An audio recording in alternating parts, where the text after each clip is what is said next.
everybody for joining. Again, thank you to Jeannie for getting things rolling while I was doing an emergency repair. So I know many of you were in chat, and thank you so much for sharing where you're from, where your location is, your association, everything. I appreciate that. So I am going to go ahead and jump in and just talk a little bit about delegation. So thanks for joining, and looking forward for you to learning a lot about delegation today. So on my screen right now, just a few reminders to please make sure that you are in fact muted. Turn your camera on and smile. I'd love to see you in case you do have any kind of, if you have a bandwidth issue, it's okay to go off camera, but if you're not, love to see your face. Also, please be participatory today. We're going to do some polls, of course, lots of chat. And then most of you should have a little reactions button that's on the bottom right-hand side of your toolbar. And if you click on that button, usually you can have a little hand signal that looks like applause, or even I think a thumbs up sign as well. So love to have you utilize that as necessary. All righty, so first things first, just want to share with you some upcoming webinars that we have. Leadership lessons is what we're calling them here at FCC Services. For those of you that weren't able to make the Prioritize Your Day, Prioritize Your Life that was facilitated by our own Jeannie Klinkenbeard, she is doing a repeat webinar May 13th at 2 p.m. Mountain Daylight Time. And then also, if you weren't able to make it to my prior servant leadership program, or webinar rather, I'm going to replay that one on May 12th at 12 p.m. Mountain Daylight Time. And then lastly, one of the really cool things that we're doing in partnership is with a gentleman from Ryan Avery. So we're offering go from a leader to the leader, and that you can register by that, register for that, I should say, by July 8th.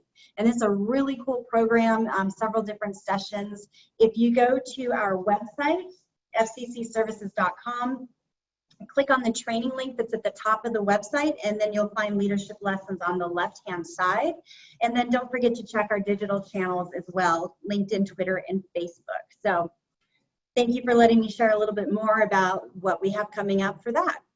And then just an introduction, I'm Michele Padilla. Thank you so much again for joining. So I've been with FCC, for those of you that don't know, just coming up on 4 months now, and I have a long, storied, diverse history of learning and development experience with a lot of different companies, mostly based here in Denver. So I am very excited to be with FCC and bring leadership lessons to you virtually for now, and at some point in time in the future.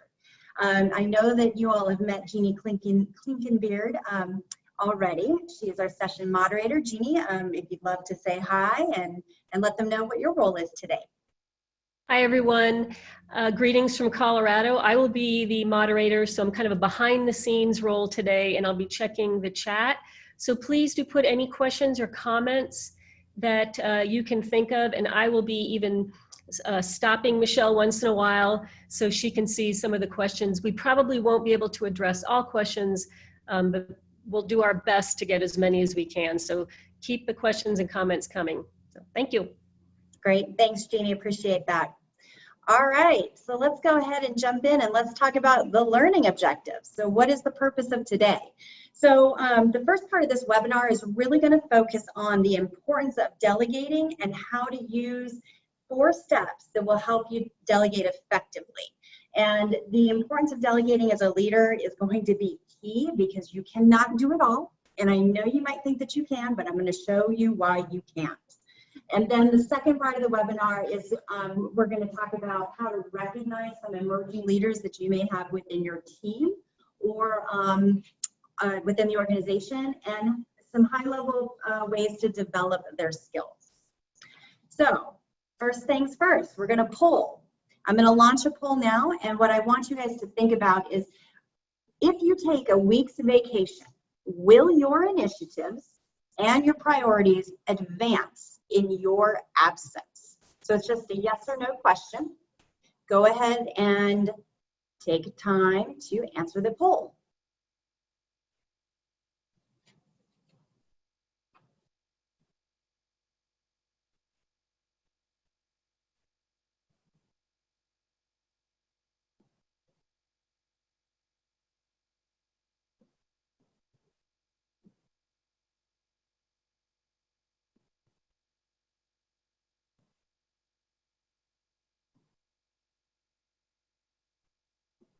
Okay, so I'm going to close the poll in just about 5 seconds. And it looks like so far an overwhelming group of people say yes, that their initiatives and priorities advance in their absence. Well, good for you. That's exciting. Now, I could ask another poll question, and this is really a rhetorical question that I want you to think about, is how do you feel? Like, do you feel stretched really thin? Think about that, okay? Do you stretch, do you say, I can do it all, and you have trouble saying no? So have that in the back of your head as we go on to the next slide. So thanks everyone for participating in that. Appreciate it. All right, so you might say, I can do it all. And it's not uncommon to feel that pressure of making sure that you do it all, that you always say yes. It's so easy, if you've heard of that saying, if something is worth doing right, do it yourself. That's a lot of what people believe, and in some cases it is true. It has its place. In business, not always the case, and that's what I really want you to think about now. The sign of a good leader is somebody that knows how to delegate effectively and often.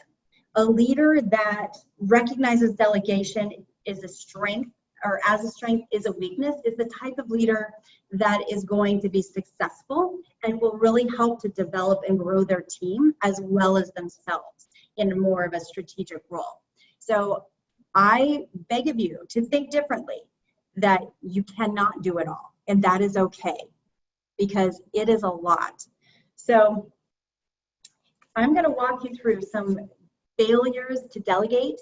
And when you don't delegate, these are common things that are going to happen, okay? So first off, you're not credibly engaged in your work. So what does that mean, credibility? You might say, oh, but I'm always engaged in my work. I always know what's going on. But how credible is your engagement? If you have 5 different projects that you're trying to oversee, are you looking at those projects from either a strategic perspective, or are you in the trenches with your team, sleeves rolled up, and you're looking at everything from a tactical perspective? So can you truly be credibly engaged in all of those projects, or in totality of your work? So I just want you to think about that.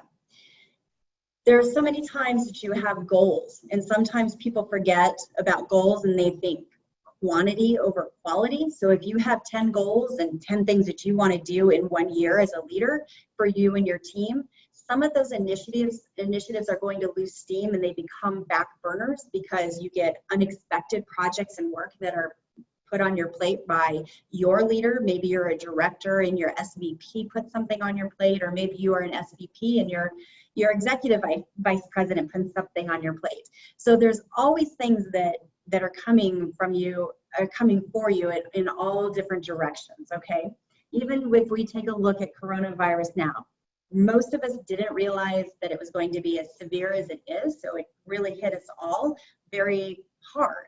And so what are things that are now, how do you have to put things on the back burner because of coronavirus, for example? But even if you take that out of the equation, in your normal day-to-day world, there is always something that's going to be on that back burner. So how do we keep those things from happening? Delegating.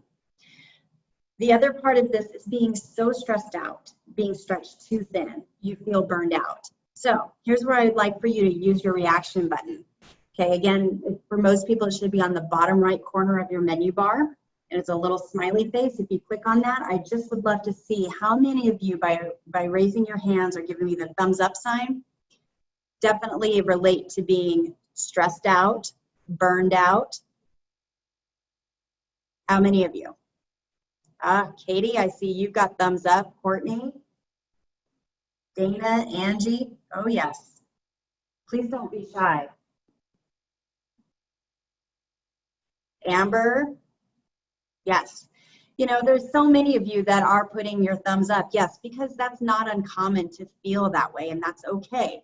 But what I want to do is to help be able to give you some tools, some steps to help you feel better about that, so that you don't feel so stretched and you don't feel so burned out. So we're going to take a look at a few more things that can happen if you don't delegate. So how many of you that lead a team, you are still feeling burned out, you're stretched for time, but Bob from your team says, hey, Mark, I just want to talk to you for just a few minutes. I have a quick question. I really want to talk to Bob, but I'm really pressed for time. I don't know. Okay, Bob, yeah, I only have like 5 minutes, but maybe Bob's question is longer than 5 minutes, but you cannot, again, credibly or adequately address his need because you have your hands in too many things, too many tactical levels, and you're not delegating enough. But I'm going to show you again how this will help, how you can give people more of your time.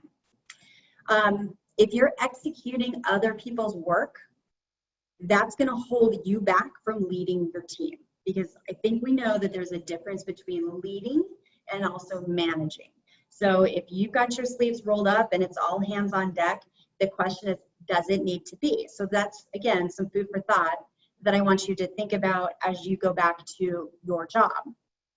Now, I will say with a caveat, sometimes all hands on deck is absolutely a requirement, and I'm not saying that you shouldn't participate in those moments, but if it's not a moment where your hair is on fire and everybody needs to be all hands on deck, it's okay to take a step back and delegate. Further, there's not going to be a lot of team development or growth if you as a leader are always doing someone else's job. And one of the reasons that people leave jobs or bosses is because they don't feel developed, that they're not getting the growth or the development plan that they want. So we'll talk a little bit more about that too. So right now, I want to move forward to our chat. And please go ahead and open your chat button and think about, when you do delegate, what are some positive outcomes that you have?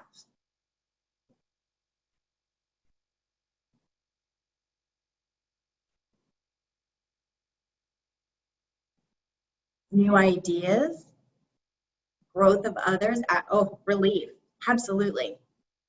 Empowerment, greater focus on results, absolutely, because you're not stuck putting out little fires everywhere. Others feel needed, yeah, absolutely. I'm glad you mentioned that because I'm going to touch on that later too. Shared ownership, building trust. People step up and into new roles, which is part of the emerging leaders, so absolutely. Work gets completed quickly or quicker. We've got teamwork, absolutely. So there's a lot of really positive things that come out of delegation that sometimes leaders, we don't think about. So great. Any last thoughts before we move on? All right. So let's talk about the 4 steps to successfully delegate. All right. So far we've covered several reasons as to why we should delegate from a leader perspective. So now let's take a look at how you're going to delegate effectively. One of the first things you want to think about is how to decisively and wisely activate those that are around you. So I'm going to say that again because I think this is really important. Be decisive and wise in activating those around you. And when you do this, you're going to watch your own priorities come to fruition through the inspired actions of others. So these are our 4 steps. Step number 1 is you're going to have to think about, when somebody puts a project or extra work on your plate, are you going to own it or are you going to delegate it? Second step, when you choose to delegate it or if you choose to keep it, give your reasons. Why are you making this decision? Step 3, if you're going to delegate it, you've got to gain commitment of those that you're delegating to. And then the last part is your engagement level. And this is going back to whether or not you're being strategic or tactical. So we're going to walk through all 4 of these steps. We're going to start with owning it or delegating it. So those requests pour in, I'm sure. They come from every which way. So if you're going to own it, there's a few things I want you to think about. Do you have the skills and the time to effectively contribute to the work that you've been asked to do? Is it strategic work or is it tactical work? And does the work that you're being asked to do develop you as a leader? So those three things are really important to think about. And I'll give you an example. So I am not the best with numbers. I can read a profit and loss sheet. I get it.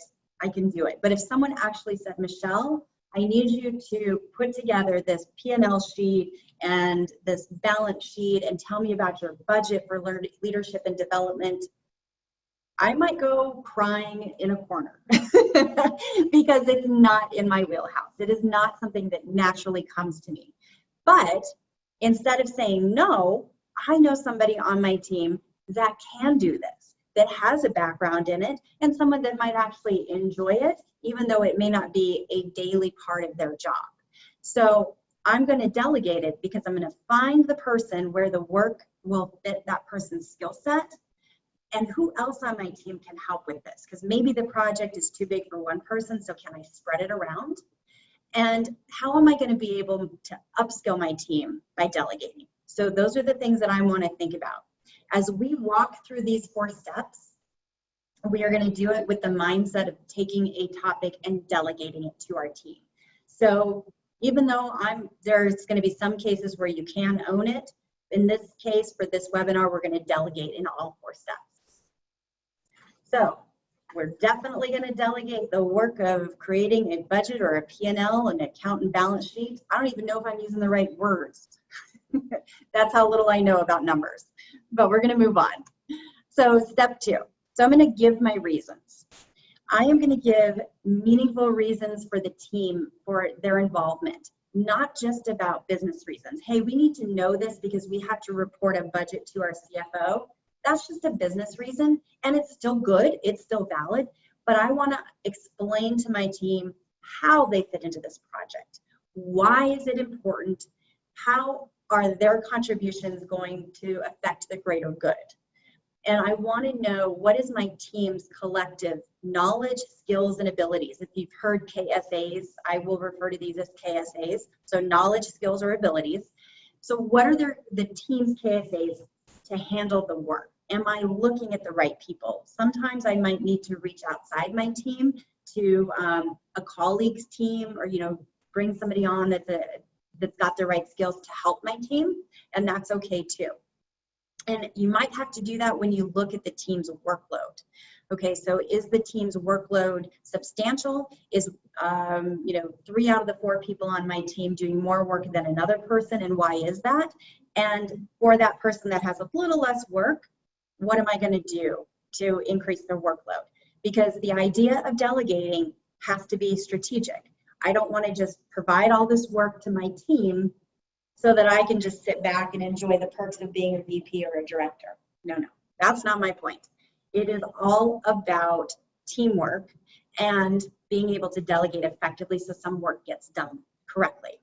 So making sure that those reasons are meaningful. I want to help develop you, and by doing this extra work, it's going to develop your skills so you can develop business acumen, which you need in terms of growth in your job. Also it could be part of a person's development plan as well, is to pick up a few side projects. Again, making sure that the work that you're providing aligns with their knowledge, skills, or abilities. Step 3, we're talking about gaining commitment. So when you are delegating to your team or to particular people, you want to make sure that you're defining the scope and the clarity of the work. Okay, that's going to be key, because you can't just say, here, I need you to do this, without giving them, a reason, a meaningful reason. So having that scope and clarity is going to help you delegate to your team. Make sure that you are defining a process or a methodology that you want to be used for a particular task or for a project. If you don't share this information, then you're more likely to have the situation of, oh, I didn't know that's what you wanted. I didn't understand that. Or, well, I use this method because I thought it's the one I know. I didn't need to use the other one. There's 2 ways to do it. So avoid that mess. Just be specific, by giving them the scope and the process. Now, one of the ways that I would recommend to make sure that you have that understanding is to simply check for or ask the person rather, to repeat the information back to you to confirm they understand that you both are on the same page. This should be a two-way conversation. And then you can also follow up in email just to confirm our conversation. Here's the methodology that I'd like for you to use. Here's the scope, here's the deadline. All of that information should be communicated. And most importantly, when you're gaining the commitment from someone, build excitement for the role. This might be an individual contributor that is now going to have visibility to other people within the organization. And that can be really exciting for them because they maybe have been with your association or an organization for a year, 2 years. They certainly know people, but they don't have the visibility necessarily to the executive committee, to senior vice presidents, or anything of that nature. So giving visibility and building that excitement for the role is really important too. So we're going to go back to chat. So open those chat buttons for me, please. And think about this. If you don't get buy-in from your team for the delegated responsibilities, what could happen? What are some of the bad things that could happen that you don't want to have?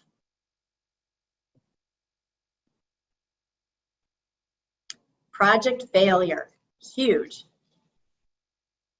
I like what Allie says. They feel like they're doing your work. Tasks don't get done. The project isn't completed effectively. They won't do the work. No sense of ownership, that's a big one. Different results than what you expected. Oh, micromanage, yes. Those that are close to me know that that is my pet peeve, yes. You will end up micromanaging, and that is not delegating. Dissatisfaction or dissension of the team, Leslie writes that. Absolutely very true. No enthusiasm, results are not what is expected. So there's a lot of negative things that can happen if you don't follow the first 3 steps that we've gone through. And I love what Pamela writes here. They feel more stressed when they don't agree with the project. Absolutely. If they don't have that understood purpose and reason, absolutely. Why am I doing this? This is just busy work, right? I don't know how many times I've said that in my past. I'm sure you have said it. And it's never fun to just feel like you're just a worker bee and not really contributing to something that's greater than yourself. So make sure you provide that information. Michelle, this is Jeannie. Can I add on a comment from some of these chat? Yeah, please. Quite a few people use the words confusion, don't get the results that were expected. And I think that's even amplified working at home. So when you have teams, project teams working in a virtual environment at your associations, all of this is going to be amplified when there's not a clear buy-in for delegation. So, yeah, absolutely. So now more than ever is the time to use these delegation skills. It should be used, outside of coronavirus when we were all in the office, or eventually when we all get into the office again, but using it now too. And just as a quick side note, something to think about too is how you use these, what tools.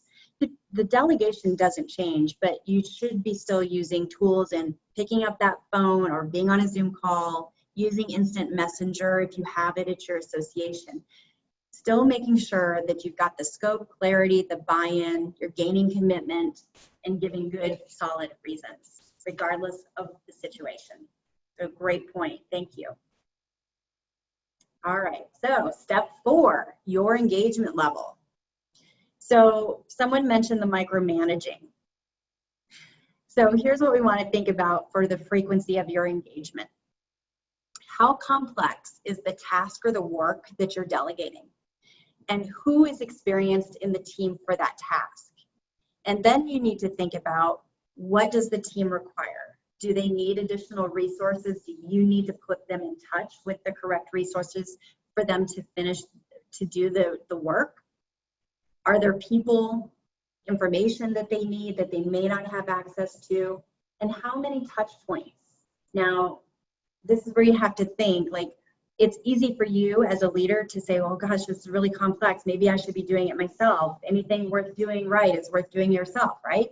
No, you can still delegate this, but you have to manage the touch points, because the thing is, you don't want to be a micromanager, but you don't want to be so hands-off that you miss any critical points or supporting your team when they need it. You have to learn to strike a balance. If you get in there and you micromanage and you're in the trenches and you're doing the work, then you haven't been successful in delegating. So making sure that that engagement level is got to be really balanced. So if you do need to step in, it's okay to do that, but you have to know when to do it. And you also need to be able to look at it from a higher, let's say a 35,000 foot view and look at it, but then also be available and able to support your team when it's necessary. So it's a really good balancing act that you need to strike. So before we move on to a tool that I'm going to show you to help you assess whether you're strategic or tactical, and we talked about that a little bit earlier, I have a poll question for you. So I want you to think about now, how much time do you spend on strategic work? I'm going to launch my poll here for you. Okay. So how much do you spend on strategic work?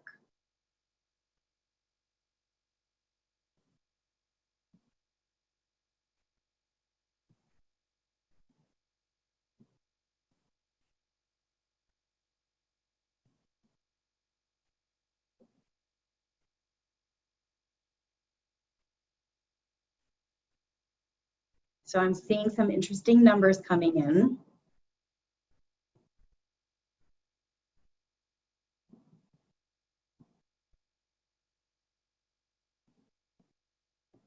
Okay, so I'm going to go ahead and end the poll now. Share the results. So how much time do you spend on strategic work? So 20% is the winner, which means that's not a lot. And 40% is the second highest. So really, if you're a director or a vice president role or something equivalent to that, your strategic work should be higher. It should be closer to that 80% range. It could be 70, 75. This is just, round numbers for a poll. But we're going to talk about how you can delegate a little bit better than what you're doing now. So what I'm going to show you is the self-assessment. So I want you to review your calendar 2 weeks prior to today, and then 2 weeks after today. And while you're reviewing your calendar 2 weeks prior, I want you to look at this and say, what meetings can I delegate to other people? And then when you have actually done that research, you've gained their commitment, you've got their buy-in, you've walked through the prior steps, you now have new time on your calendar. So how are you going to use that? Can you use that to develop yourself and your team? Yes, you can. And then use the time to jump into your strategy mode, to actually to move that needle from a 20% that you spend on strategy up higher to at least 60%. All right, so let's take a look at a calendar. And I hope that nobody's calendar actually looks like this, but I think they might. Yikes.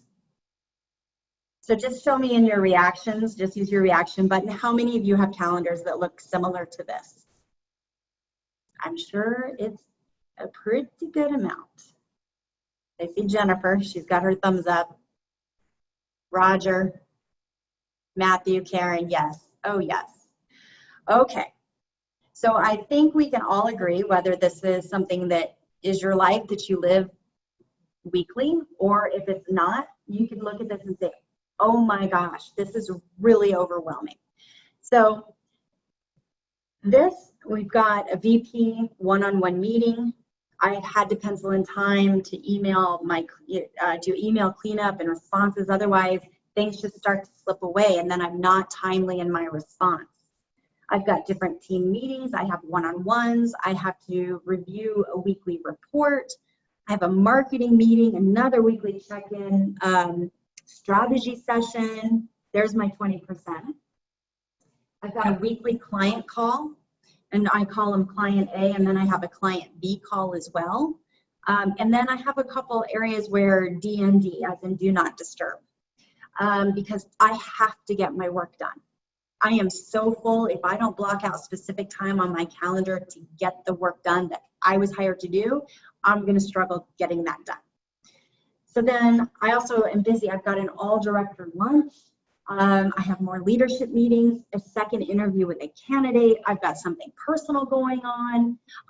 We are looking to do a demo for a customer management system that I need to sit in on. I mean, I'm completely and totally overwhelmed.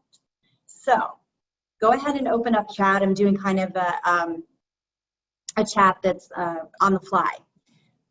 What are some of these appointments that you think could be delegated? Just throw them out there.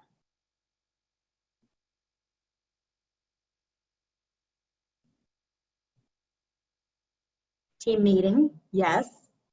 The demo, absolutely. Correct, demo for the CMS. Marketing meetings. Yep, team meetings, because I have a lot. Weekly reports, safety meeting, absolutely. Request for sales follow-up. Weekly safety, yep. Budget review, absolutely. So there's definitely some things that we can take off of this calendar. We can combine it. I love what Karen suggests here. Rotate ownership of team meeting. That's a great idea. I really like that idea. I hope everyone is writing that down. Yes. All right. So we've got a few ideas of what we can definitely delegate. So again, remember we're looking at my prior 2 weeks. And for the sake of time, because this is a webinar, we're only going to look at 1 week.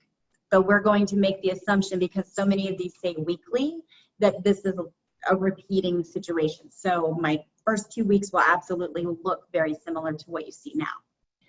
So now that I've delegated, I'm going to take you to what my next calendar looks like. Oh, much better, right? This is something that's a lot more manageable. So I still have team meetings on here.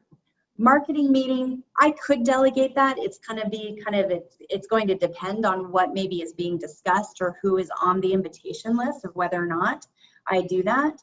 My weekly reports could be delegated, or I can still, I think on the prior week I had a 2-hour session, but now I've put it down to 1 hour, because I'm going to delegate somebody to look at some specific information in those reports and then give me a summary, so that I don't have to spend 2 hours looking at those reports.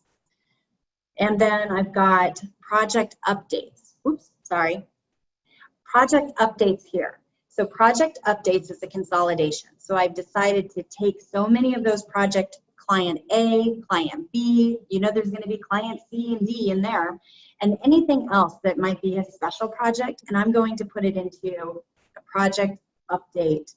So I expect to have all of my project managers or owners to be able to give me the most critical information that I need for me. My budget review is now down to a half an hour. One of the things similar to the weekly reports is that I'm taking the delegation, giving it to somebody to help me just understand it a little bit better, so getting help where I need it, and to just put it in bite-sized pieces. So now I have a simple budget review, and I can take that to my CFO or to my VP as needed. And now, if you look at this, I have a coaching session for with Michael. Oops, I apologize, I keep hitting the mouse pad. So my coaching session with Michael here, guess what? That's about me. I get to do something to develop myself. And then I also have continued one-on-ones with different people within my team. And if you noticed, final round interview here, and the prior week I had a round 2 interview, I believe. And again, depending on what your level is in an organization, sometimes you might be asked to be on a panel interview, and it's okay to say no if you need to, by the way. Or do you need to be in that second round of interviews at all? Maybe if you're the VP, you are reserved for that final round of interview because that's what HR and other people are working on to bring you the best candidates. So sometimes that's a personal decision, but I just wanted to show that it is an option to think about it and to not always have to say yes to everything. And you also notice that I have the safety meeting because that came up too. And a safety meeting here, I'm just saying, hey, you know what? This is about our office. What do you do for a fire drill? What do you do in the event that there is some other type of office problem going on where you have to take shelter? Anything like that. I, as a leader, I may not necessarily need to be in those meetings. I absolutely need to be informed, but I can delegate that to an individual who can then update me and make sure that I know what to do in those situations. But it's not something that I have to be tactical about. So now I have all of this free time here. Now, I say free time because it's not booked, but I will be working on other parts of my job. And this is when people from my team can come and say, hey, Michelle, I have to ask you a question, or I need 20 minutes of your time, or I need 15 minutes. And I can say, okay, sure, I can help you. I can coach you. Let me see what I can do for you. So this is a huge relief to have a calendar that looks like this versus one that looks like that. Whew. All right, so let's take a look in chat. So kind of thinking about your own role. What are other job tasks that you can do if you delegate more responsibilities to your team? Because you know there are things on that back burner. There are things in the back of your head. They're like, oh, I have to get that done. I'm feeling stressed out. I've got a deadline. So open up chat, please, and tell me what other responsibilities you can do if you delegate. Strategic marketing, absolutely. Reports, strategic responsibilities.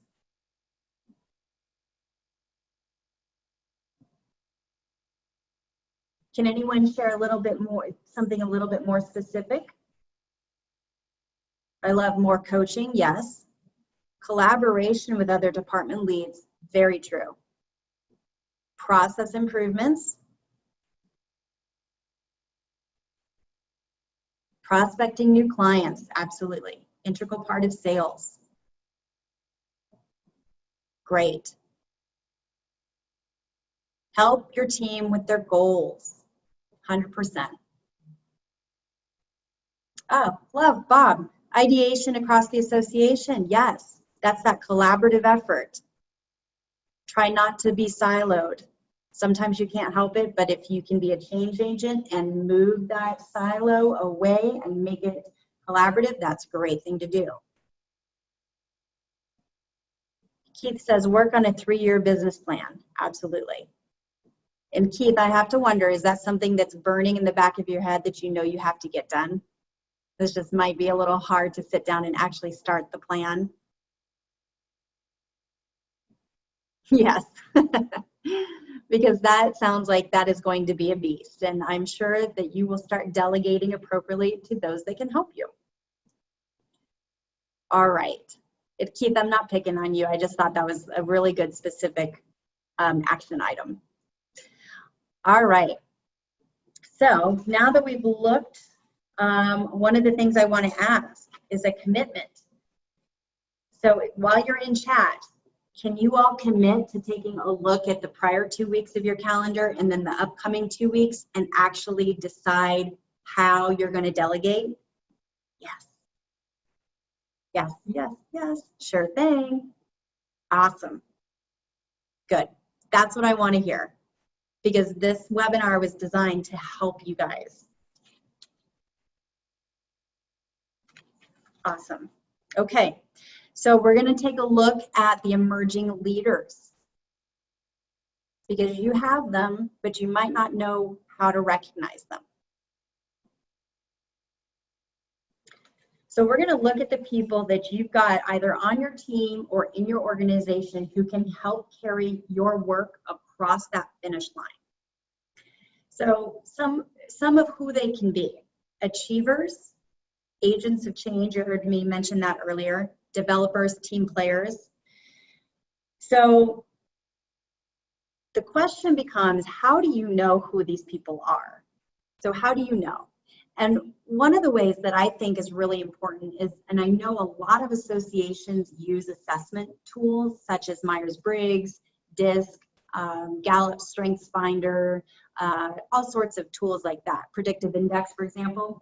If you have access to these or you're not using them now, I strongly encourage you to look at those.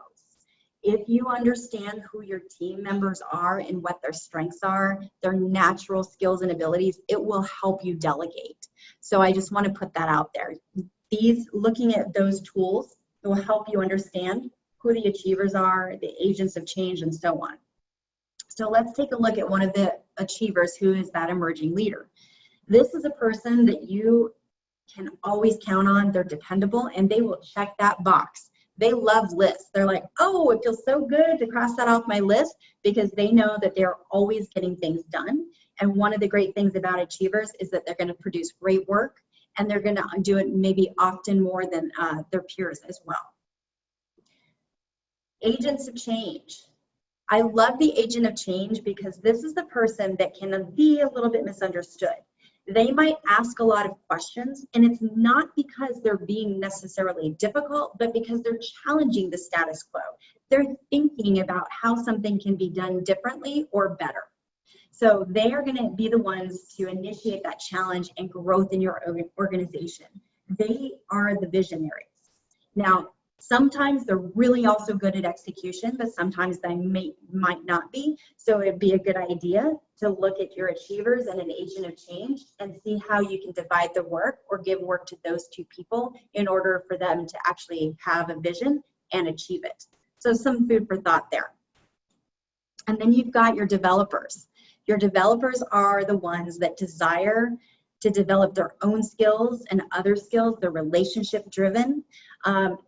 Generally not easily satisfied because they desire that training, that learning and development, and that growth will help that put them forward on a path for promotion.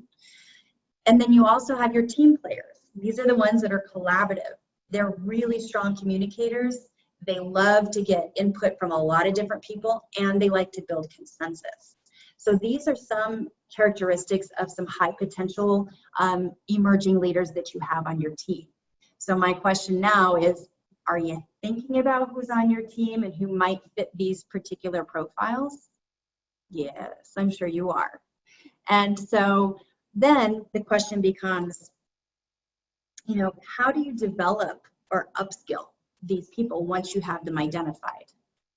So let's take a look at that. Go ahead and open up chat for me, please.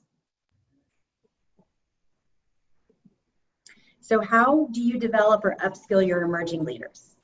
What are some ways to think?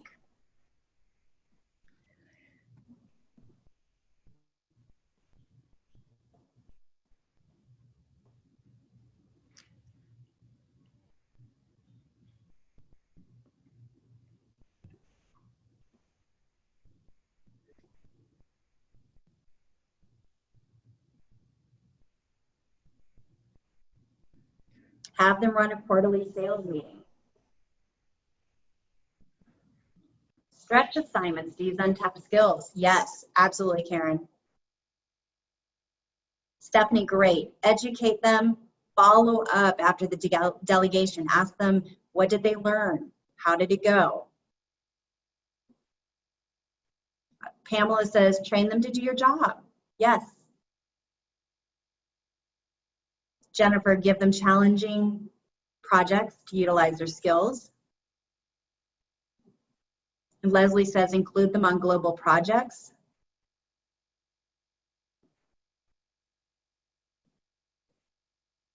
Involve them in a leadership team meeting is what Marvin writes. Absolutely true. That provides that visibility that I was talking about earlier. So absolutely true.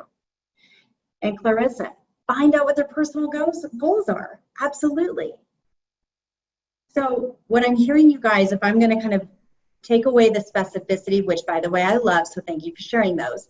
But if we're going to kind of put a big bow on a package, you know, the things that you want to help develop or upskill with your leaders is by giving them special projects, mentoring and coaching them, giving them opportunities to lead, which you guys have definitely are looking to do.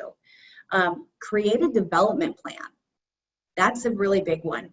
So create a development plan for your team and provide formal training as much as you can.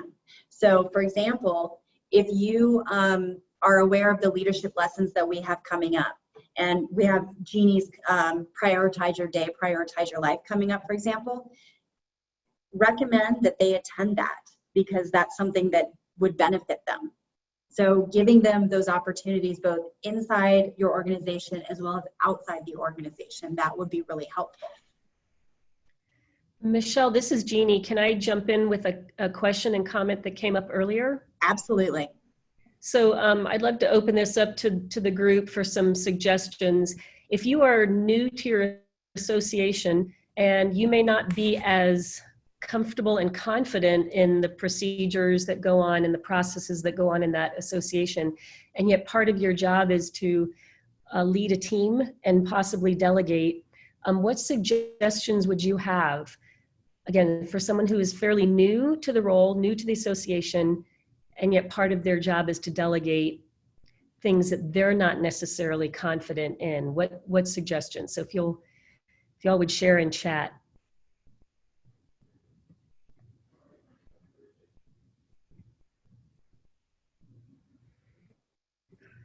Some of you may have experienced that same scenario yourselves.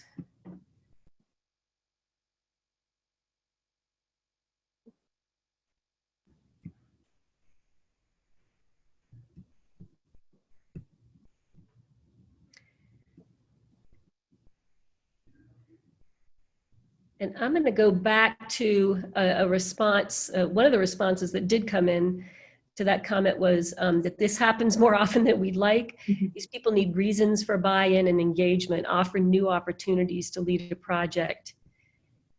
For sure, offer those opportunities, and then how do you do that if you're new? Karen has a great comment. Ask your team members for their advice. Involve them, the folks that have been there for a while, where they can step up. Stephanie mentions, have someone on the team teach you the process. What a great opportunity. Have them coach you and then learn what you can delegate. Thank you, Stephanie. Brad says, don't be afraid to be vulnerable. They know you're new, take their questions and find them the answer, right? You don't have to have all the answers. Help find the answers though. Michele, I'll let you, if you want to share a few yourself. No, I think that what everyone is writing is great. I mean, what a supportive group, you know, look for supporters for the new project, ask advice in history. Absolutely. You can learn from history, and then the benefit of history is that you know what should have done, what could have been done differently and better, and then applying that to today. You know, and if you don't know the process, I like how Brad, I'm sorry, I think it was Brad that stated to be vulnerable, because we're new. There shouldn't be an expectation that we walk on the job and know 100% of what we're going to do. It usually takes like 1 to 2 years before you're really fully comfortable in your job and actually know it inside and out. So I also like what Lisa recommends, shadow the team, let them show her what they do and share what they enjoy. So ask questions and find out as much information as you can, and then start to delegate as necessary. Because, you know, with our team, Jeannie and I, we have an amazing coordinator that some of you probably know. Her name is Maureen McKee, and she has been with FCC for more than a decade, I think close to 15 years roughly. And she has been amazing for Jeannie and I to lean on to help glean and understand things that have happened in our past and give us a chance to learn more. So lean on those teammates that you have, especially if you're new and you don't know a process, it's okay. And then build it from there and start delegating. So great comments. Thank you, everybody. So I know we're getting pretty close to time. So I just want to go over the learning recap. So we talked about the importance of delegating as a leader, remembering that there were many things like not being fully credible in the work that you do, feeling really stretched, of trying to avoid burnout if you're not delegating. And we talked about the 4 steps to helping understand how to delegate. So are you going to own it, or are you going to delegate it? You have to give your meaningful reasons. You've got to gain your commitment, and then check your engagement level. Are you being strategic, or are you being tactical? And then we talked about recognizing emerging leaders, those few characteristics, the achievers, the developers, those that are collaborative, the change agents, and how to develop their skills, which we talked about as well. So I know that we covered a lot of stuff in the last 60 minutes. You guys have provided some really fantastic comments and thoughts. So I thank you for that. Really great work. And before we close out, just reminding you guys to go to fccservices.com, go under training, and then to the leadership lessons to find out about more of our upcoming work. Please share with others as much as you can about the different webinars that we're putting on so that everyone can learn. So Jeannie and I are going to be on for just a few minutes more. So if anyone has any questions, please feel free to stick around, and we will do our best to answer them. And thank you everybody for joining. I appreciate your time, and thank you for your grace while I was having an internet issue that came up. And I hope everyone has a wonderful rest of the day wherever you are, and a great rest of the week. So thanks again, everyone. I look forward to seeing you again at some point in the future.